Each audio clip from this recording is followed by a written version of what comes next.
Good? Good? Good? All right. Hi, everybody. Welcome. Thank you very much for coming right before lunch. As I mentioned, there's free food after. There's some of you probably already got the free food already. But thank you very much for coming to my talk on imposter syndrome.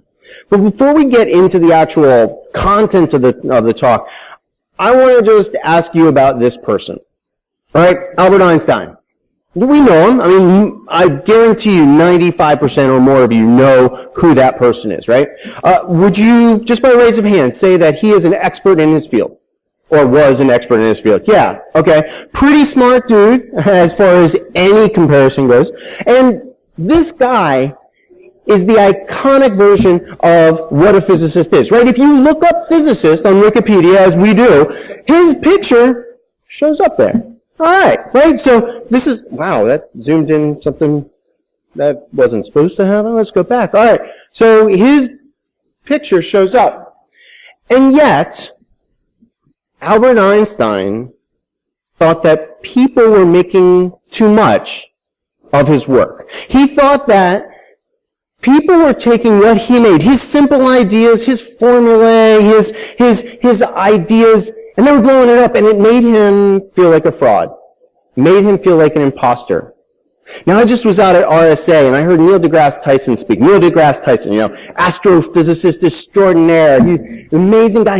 He talked a little bit about some of the things that Einstein, this guy who doesn't feel like he really contributed that much to the world that we live in, talked to us a little bit about some of the things that Einstein predicted or worked out the math for 50 or 60 years before we could prove. But regardless of what objectively we know about Einstein, we know that he felt like a fraud. We know that he couldn't internalize the feelings of success that the public, that his peers, and that other people were showering upon him. He just didn't feel it. The reason was that his subjective perception of what the real-world events were, what his contributions were to society were not reflected in the objective view, he didn't have an objective view of what his contributions were. Okay? So, objectively, people would say, that's amazing stuff, that's decades ahead. And yet, when he heard the words, when he heard the accolades, when he heard things about his success, he couldn't attribute that success to him personally, to his brain, to what he built. This is imposter syndrome. And imposter syndrome hit me really hard in 2012 at DerbyCon. Anybody go to DerbyCon 2012? Yes, some hands? Yeah, I remember it really distinctly. There were some amazing talks at DerbyCon 2012. People like Cardinal Onage, Chris Gates, who is here, Rob Fuller, H.D. Moore, some powerhouses in information security. They were up there talking about these neat whiz-bang things that they've created, research to scan the whole internet in days. I was walking back to my hotel because I stayed at the Econo Lodge nearby, and I was walking back to the hotel thinking about all these things, and I was like, wow, that was really cool. And I started thinking about, what are my contributions to information security? If I was to get up there, what would people say about me? Would people even walk back from my talk and go, wow, let me think about that? Because you know what? At that time, I had no O-Day exploits to write the PowerShell module about or to write and incorporate into Metasploit. I couldn't even write PowerShell or Python or Ruby or Perl. Well, Perl, Perl's easier to write. But I couldn't do any of that stuff. And so I started thinking about myself. I was like, well, what am I good at? What could I do? Well, I just test web apps. Now, I teach how to hack web applications now. I teach for SANS Institute. Some of you might have heard of it. I teach that. But back in 2012, I didn't think that was really anything to compare with what Chris Gates and Rob Fuller and H.D. Moore did. And so I went home, and after analyzing what I personally was doing to contribute to information security, I went and started looking for other jobs outside of the field. Now, at this point, I had been in information security for about 10 years. Okay? Hacking, defending, incident responding, doing all those things that I loved doing. And I did love doing them. But when I started comparing myself to other people and ignoring the successes that I had personally, my contributions were insignificant. And so I looked for other work. And as I was looking for other work, I listened to podcasts because, I was kind of bored with what I was doing after hours, and I listened to a podcast, and I remember I was just, in the background, and I heard these two words, imposter syndrome. Wow. Well, I know what imposter is, I know what syndrome is. Putting them together, that sounds like something that might be interesting.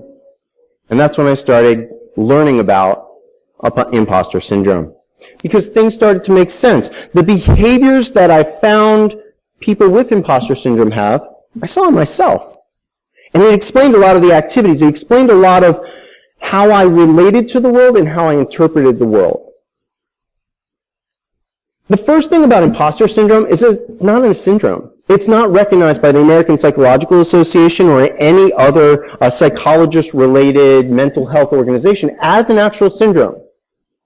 What you'll hear, what you'll see if you Google it or DuckDuckGo it or whatever, you'll see imposter phenomenon and imposter feelings, because that gets to the heart of what this really is. It's your feelings about your success, your feelings about how you are interpreting the world. The premier study, the study that kicked off everything about imposter syndrome, was made in 1978 by Dr. Imes and Dr. Clancy. And they studied about 100 women at a university. And they asked them questions about their success. They took metrics about where they were in their career, what information they knew. And at that point, they hypothesized, that their study was only on women, but men can probably do this. But if you remember back to 1978, it was a different time for women. In the workplace, in the family, in our culture. And so, they focused on women. And what we're finding is that these types of behaviors that we're going to be talking about can happen to anybody. And the behaviors range anywhere from psychological type of disorders like depression, anxiety, sleep disorders, inability to connect with people, lack of confidence, avoiding work, problems in the workplace, problems at home. These are the types of psychological manifestations that sometimes people do go to counselors and they seek help for. They say, hey, I'm feeling depressed. And when you work back to why, sometimes it's the imposter feelings that are the cause of it. In fact, one of the things that I found out in doing the research for this is that approximately 70% of people, which means that some of you probably in the audience or that are listening at home, probably have had imposter feelings at some point in your life. Now, imposter feelings are not overwhelming. They don't drive everything that you do necessarily, but they can, just like any type of disorder or any type of feelings. They can come and go. They can be something that you experience once and you're like, whatever, and you move on. Or they can be pervasive and debilitating. In fact, and you called it, Chris. In fact, when I was creating this talk, I was like, I'm going to do a talk on imposter syndrome. This is going to be really cool, right? Because I'm going to learn about imposter syndrome and everything. And then I started thinking to myself, well, who am I to actually give a talk on imposter syndrome? Like, oh no, what's happening? Yeah. So imposter syndrome affects, or can affect, everybody, right? Young and old. Any gender, race, religion, it doesn't matter, because it's how you interpret events. It does come during certain times, though, in places where you have pressure to achieve. You're placed in an environment where you have to win, you have to succeed. Imposter feelings are sometimes manifested. In fact, it also shows up when you're surrounded by high achievers. When I talked about those talks by H.D. Moore. Has anybody heard H.D. Moore speak? Dude is deep and fast, and he just talks about stuff like everybody else is on his same level. It boggles the mind. And here I am comparing myself to him. in a different discipline. For those of you that were here just in the last talk, the lady Samantha, she was speaking about software-defined radio, something I know nothing about. And yet she was going deep into it, what I consider deep, talking about bits and ones and zeros and offsets, and it was blowing my mind because I didn't know that stuff. And if that's who I'm comparing myself to, then my perception of my success is going to be different. It also manifests itself when we're talking about moving into a new area. Let's say you just got a promotion at work. You are now the lead of something, or you're moving from incident response to forensics, or you're moving from somewhere else where your body, your base of knowledge, needs to grow. You have to learn some new things in order to take on the new responsibility. Those areas are where imposter feelings will sometimes manifest because you feel, oh my God, what if they find out I really don't know about how to code, or I don't know how to attack this, or manage people? Then here's my personal favorite, negative self-talk. Now, you might think because I'm standing up here, I'm an extrovert. I love talking to people. I love working with people. But honestly, I'm kind of an extroverted introvert. People scare me. I can talk in front of audiences, no problem. I can teach classes for SANS or give WebExes, no problem. But talking to people one-on-one, that's really hard for me. Because what I'll do is I'll talk to people, and then I will go back home. And I will think about it on the drive home. I will think about it on the way to bed. I will think about it during dinner. I was like, well, oh my God, I used the word but too many times in my talk. Did I say when I was talking about that? Ooh, what do they think of? I have this negative self-talk that just keeps chattering inside my head.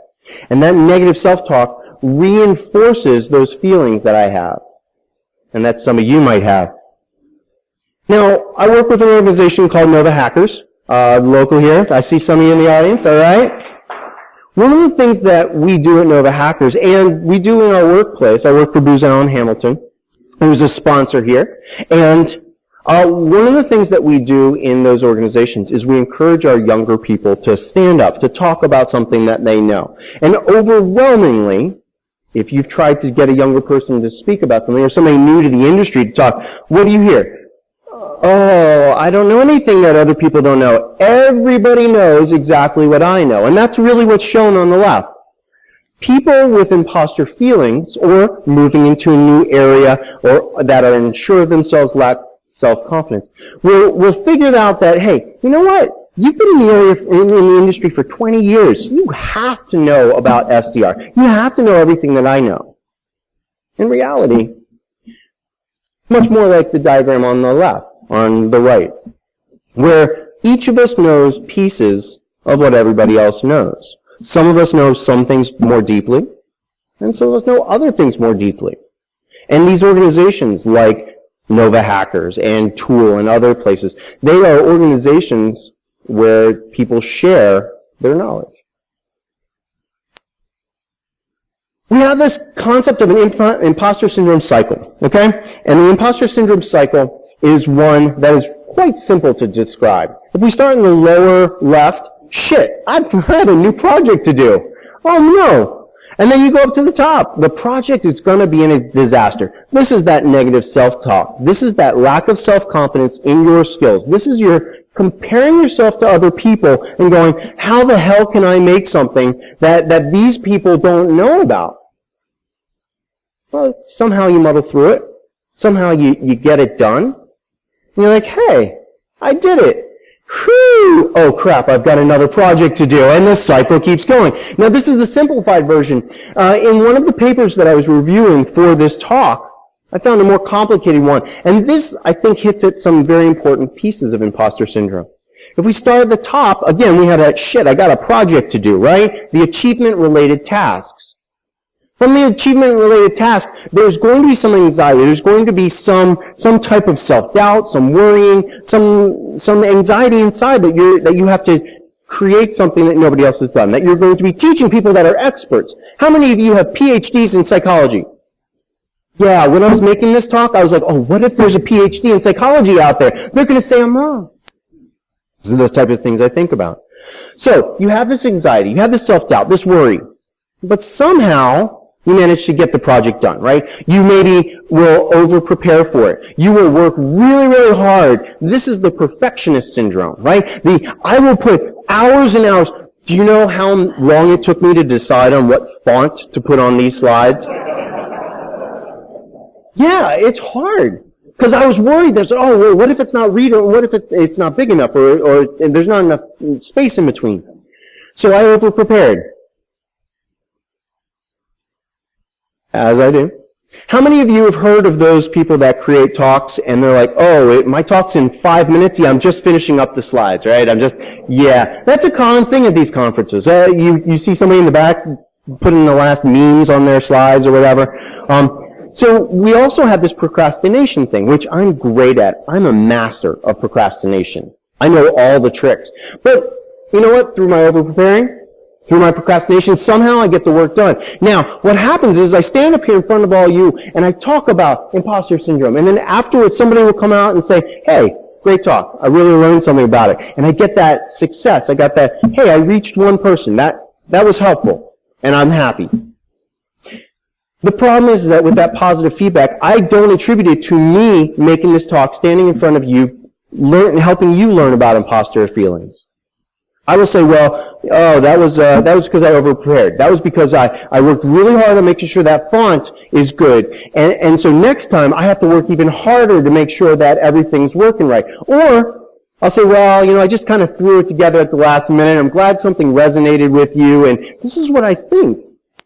And I'll attribute it to luck.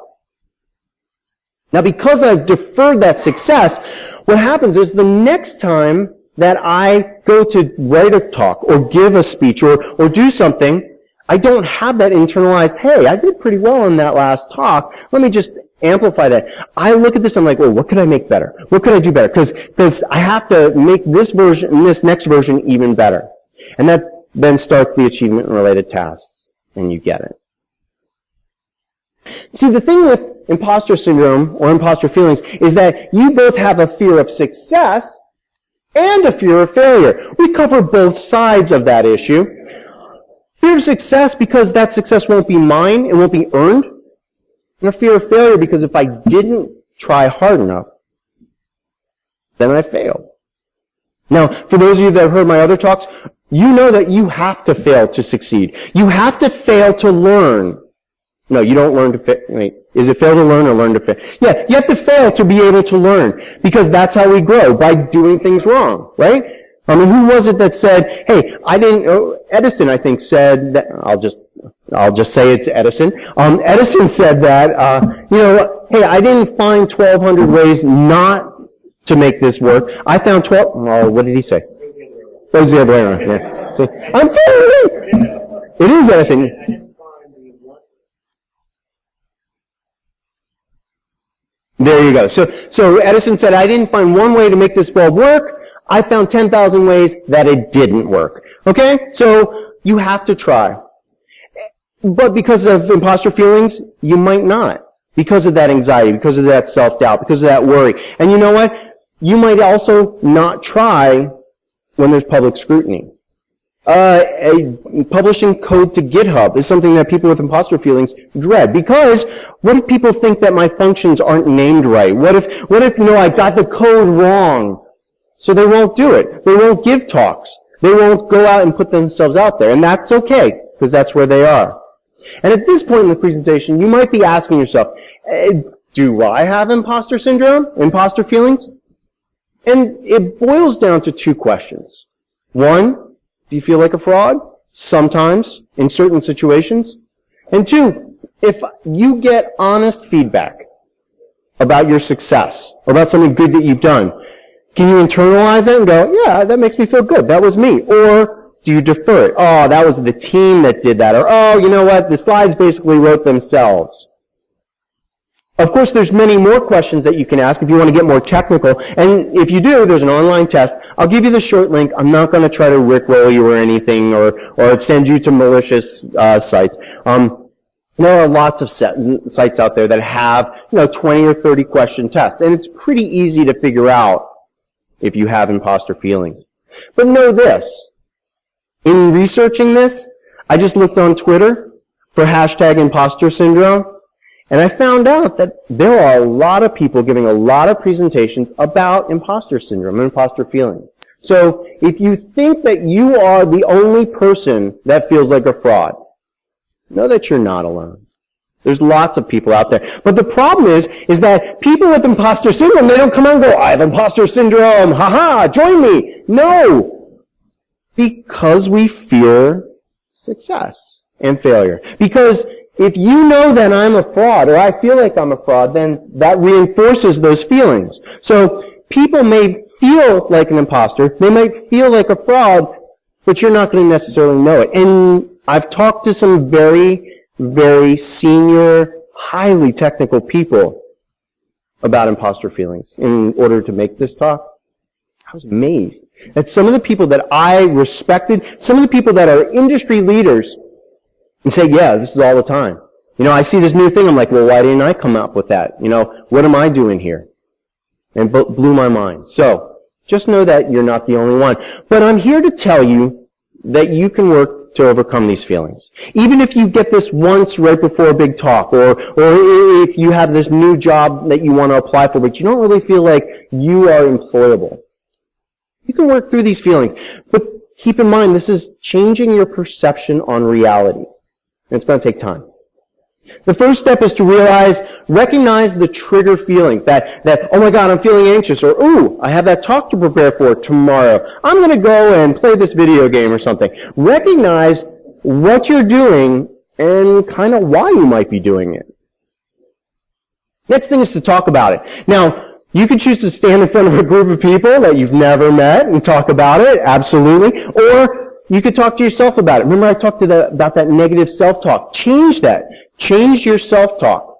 Or just recognize, hey, these are imposter feelings that I'm having. I'm going to go ahead and work through it. Talk to a mentor, a friend, a spouse.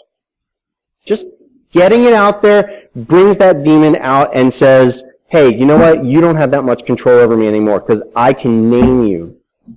Talk to a professional. A lot of the research that I saw online was for moderate to severe cases of imposter thought and feelings. A professional, counselor, psychologist, those are the people that you'll get the most help with. The next thing is to keep things in perspective.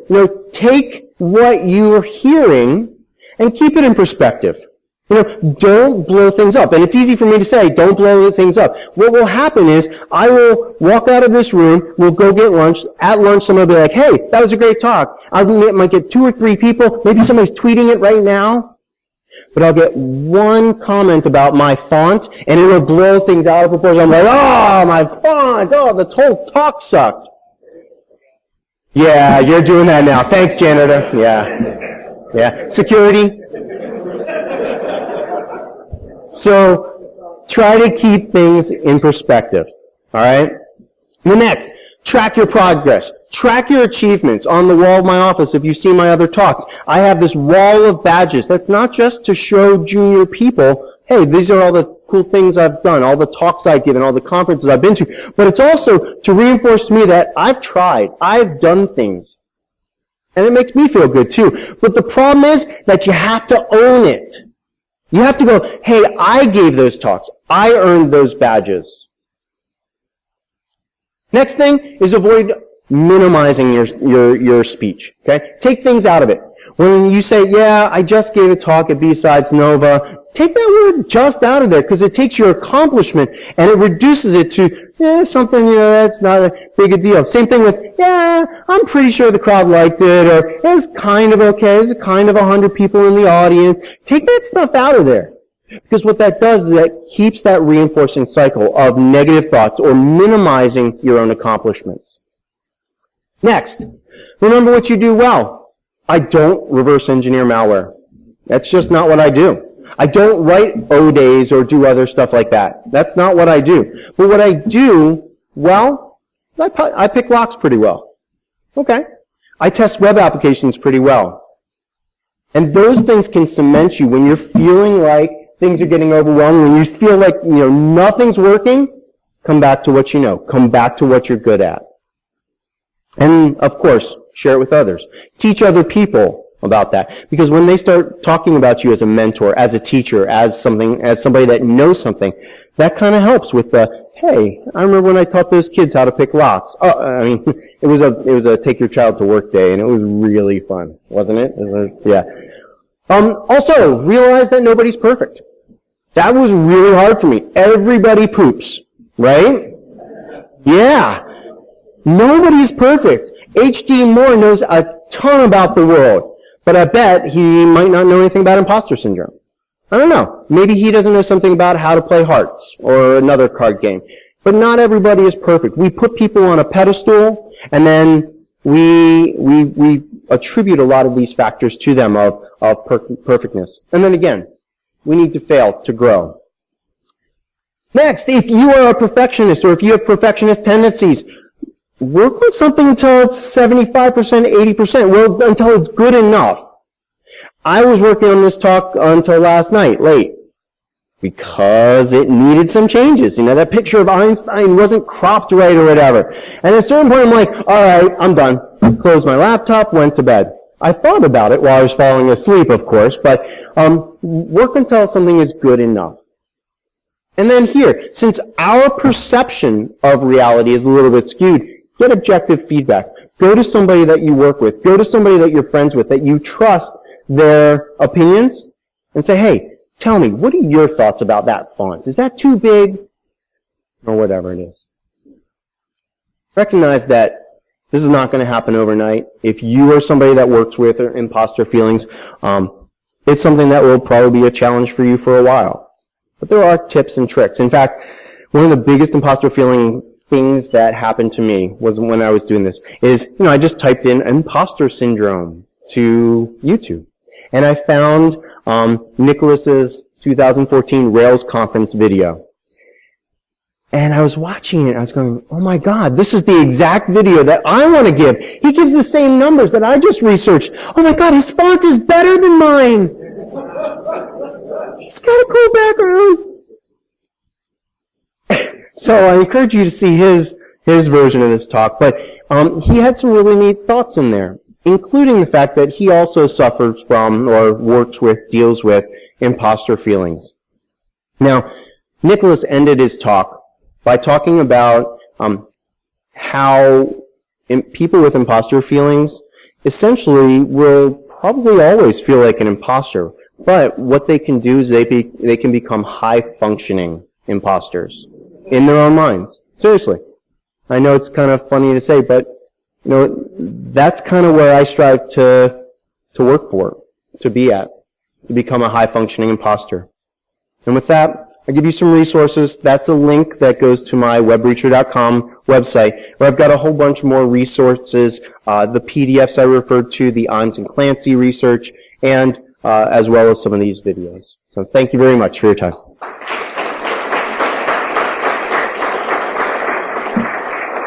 Are there any questions? A free lunch outside. Any questions? Yes, sir. Okay.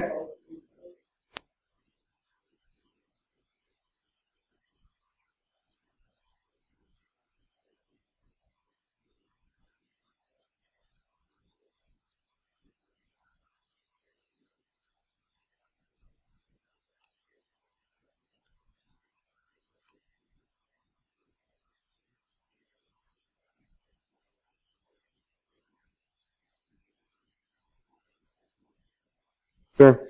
So, go ahead. Is there a question, or do you just want to mention that? Yeah.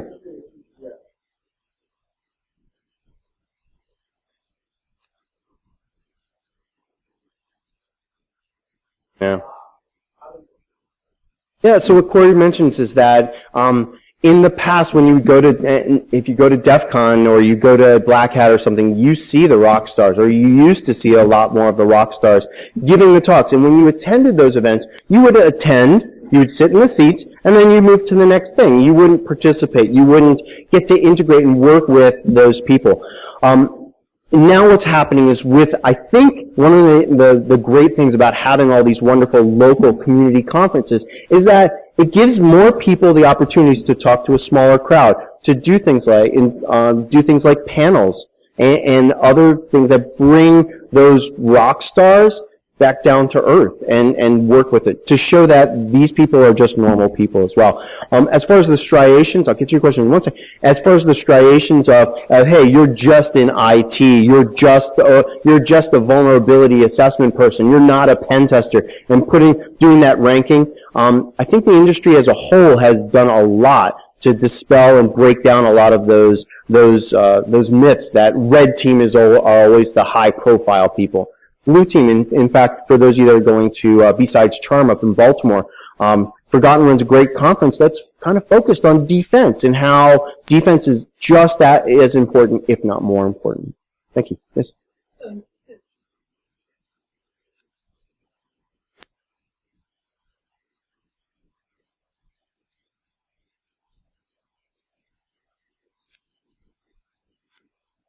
Yeah.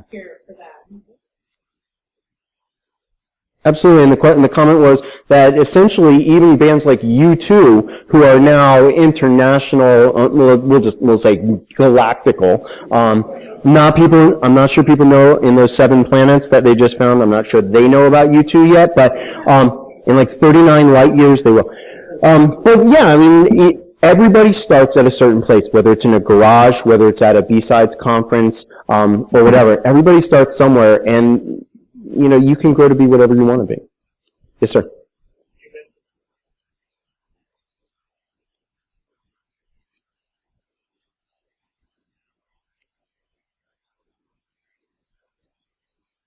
That you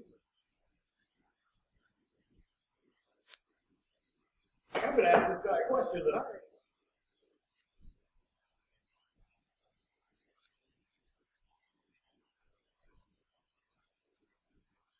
Right. So what janitor says is that, sometimes when experts are in the audience, recognized experts on a topic or something like that. I teach SANS classes, and one of the other instructors that I spoke to, he was really neat. He said, when I got up and when he presented this crypto part of the SSL and TLS handshakes, he was talking about it, and he turned to his class and he's like, well, what do you think about that? Any questions? And in this class was somebody that created one of the algorithms he was talking about. And he didn't know that. And the person raised their hand and goes, yeah, that was a pretty adequate discussion of the topic. And he's like, adequate? What do you have to say? And the person was like, well, that's my last name on the screen right there. Goes, ah! So, yeah, it can be overwhelming, but it's also, it's a two-way street, making yourself approachable. Other questions or comments? Anything? Yes, sir.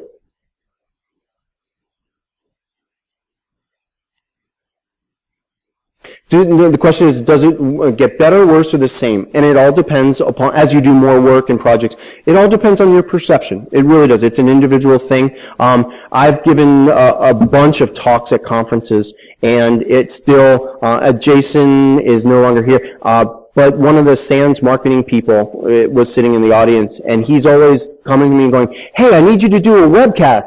And I fear these things when people come and ask me to do talks because, oh my God, I have to create something new that nobody else has ever seen.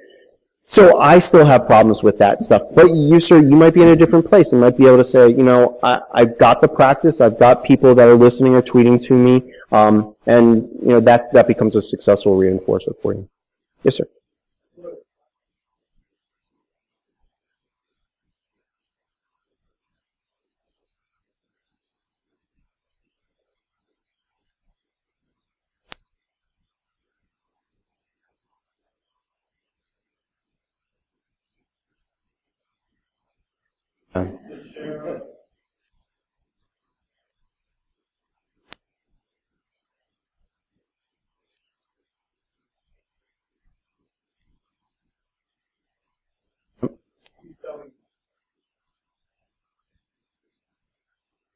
Yeah.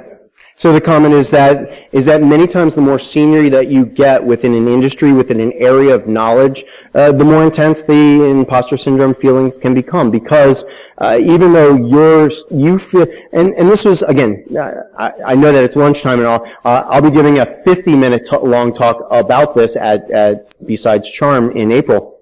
But one of the things that happens is that for those of you that have been in an industry for a while, you'll recognize the fact that when you got in the industry, you're like, yeah, I know everything there is to know. But once you get in there and you start learning, there's this, holy shit, I had no idea that all this deeper stuff was there. My kids are in high school, and they came home. My son's like, man, this biology stuff is so simple. You know, we're learning about osmosis and mitosis and stuff. I was like, that's really cool, son. Have you gotten to the part about deoxyribonucleic acid? He's like, oh yeah, DNA, I got that. I'm like, well, what are the different parts of it? And he told me, and I said, well, okay, those proteins, describe how those are made. He's like, what do you mean? I was like, well, go deeper. How many atoms are there, and how do they know where to go, and how do they know how to combine it? He's like, stop, Dad, stop. But yeah, the deeper you go, the more you learn, the more likely you are to feel the imposter feeling syndrome because you realize all the stuff that you don't know. Yes, sir, in the back, and then we'll go ahead and break. Yes, sir. For the crowd,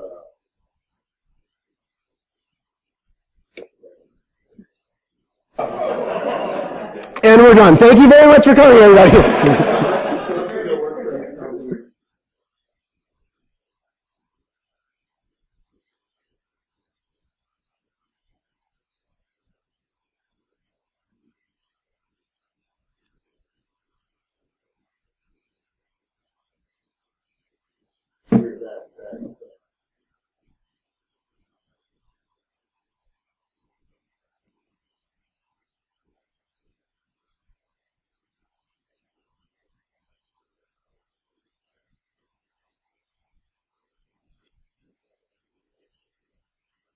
Thanks, Joe. I appreciate that.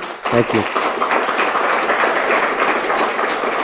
And for those of you on the video, Joe just totally reinforced my imposter syndrome feelings. So, thank you. Well, thank you all for coming, and please help yourself to free food. I'll be up here if you want to talk. Thanks.